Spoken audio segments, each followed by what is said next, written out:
నేను చెప్పే స్టాక్స్ కానీ ఇక్కడ చూపించే చార్ట్స్ కానీ ఇవన్నీ టెక్నికల్ లెవెల్స్ మాత్రమే. ఏ స్టాక్ కూడా బై ఆర్ సెల్ రికమెండేషన్ అయితే కాదు. Hi friends, welcome to the channel profitmaster.in. నేను ఆర్పి.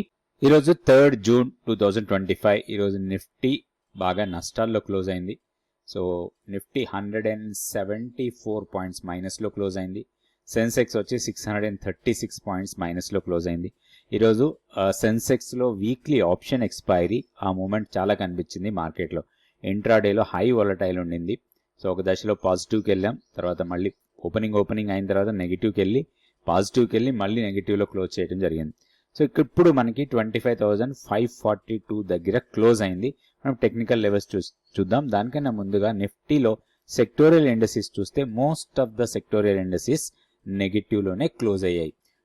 టాప్ లూజర్ అనుకోవచ్చు ప్రైవేట్ బ్యాంక్స్, తర్వాత ఎనర్జీ, సిపిఎస్సి, ఇవన్నీ కూడా నెగిటివ్లోనే క్లోజ్ అయ్యాయి. పాజిటివ్గా క్లోజ్ అయిన సెక్టార్స్లో చూస్తే ఓన్లీ రియాలిటీ సెక్టార్ ఒకటి కొంత పాజిటివ్గా క్లోజ్ అయింది. నిఫ్టీ 50 స్టాక్స్ చూద్దాం. నిఫ్టీ 50 స్టాక్స్లో కూడా మాక్సిమం స్టాక్స్ నష్టాల్లో క్లోజ్ అయ్యాయి.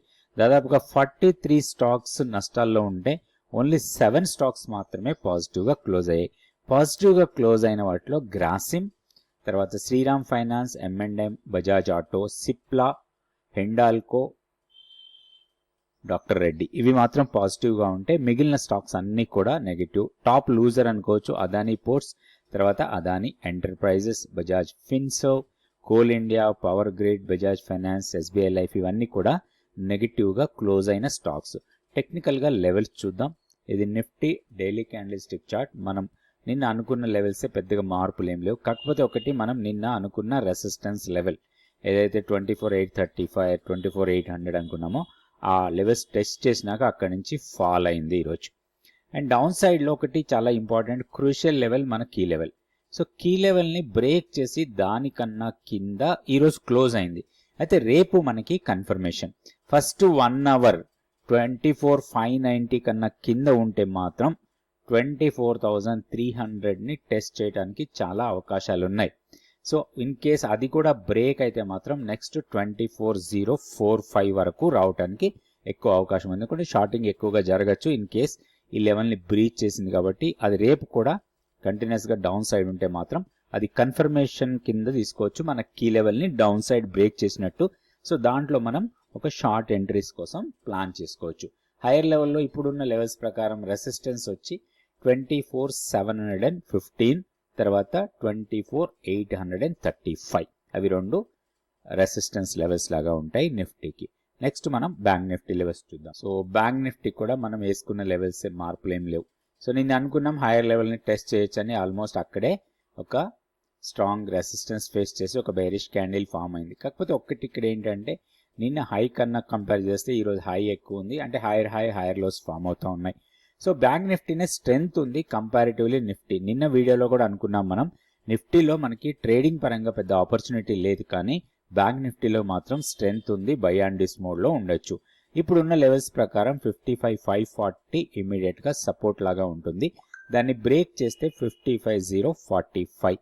Higher side same resistance level 56,100 and 56,185, అవి రెండు రెసిస్టెన్స్ లెవెల్స్ లాగా ఉంటాయి. కన్ఫర్మేటివ్గా ఈ లెవెల్స్ బ్రేక్ చేస్తే మాత్రం ర్యాలీ స్ట్రాంగ్ ఉండొచ్చు బ్యాంక్ నిఫ్టీలో. ఇప్పుడు మనం స్టాక్ ఫ్యూచర్స్ యాక్టివిటీ చూద్దాం. ఎలా వస్తాయి, వీటన్నిటి ప్రాపర్ క్యాలిక్యులేషన్ ఏంటి, దీంతో పాటుగా అసలు స్టాక్ మార్కెట్లో బేసిక్స్ ఏంటి, అడ్వాన్స్డ్ స్ట్రాటజీస్ ఏంటి, ఎక్కడి నుంచి మనం నేర్చుకోవాలి, స్టాప్ లాస్ ఏంటి, ఇండికేటర్స్ని ఎట్లా ప్లాన్ చేసుకోవాలి, మూవింగ్ యావరేజెస్ని ఏ రకంగా మనం ఉపయోగించుకోవాలి, ఇట్లాంటిది స్టాక్ మార్కెట్కి సంబంధించిన ప్రతి విషయం కూడా.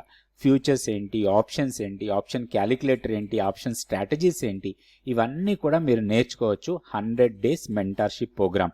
నెక్స్ట్ బ్యాచ్ 9th June నుంచి స్టార్ట్ అవుతుంది. ఇంట్రెస్ట్ ఉన్న వాళ్ళు తప్పకుండా జాయిన్ కండి. ఇక్కడ ఉన్న వాట్సాప్ నెంబర్ని కాంటాక్ట్ చేయండి.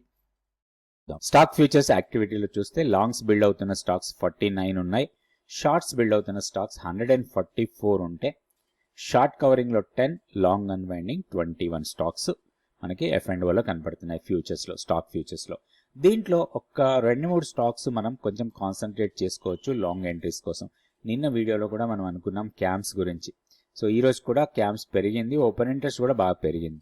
దాంతోపాటు BDL, Uno Minda, Fortis health care, Mazdock, Hindustan zinc, prestige estates వీటన్నిటిలో కూడా ఓపెన్ ఇంట్రెస్ట్ పెరుగుతూ ప్రైస్ పెరిగిన స్టాక్స్. వీటిలో మనం కొంచెం లాంగ్ ఎంట్రీస్ కోసం ప్లాన్ చేయొచ్చు. దాంతోపాటుగా సిడిఎస్ఎల్ కూడా కొంచెం ఓపెన్ ఇంట్రెస్ట్ పెరుగుతూ ప్రైస్ పెరుగుతుంది. ఈ స్టాక్స్లో మనం బై అండ్ డిస్ మోడ్లో ఉండొచ్చు.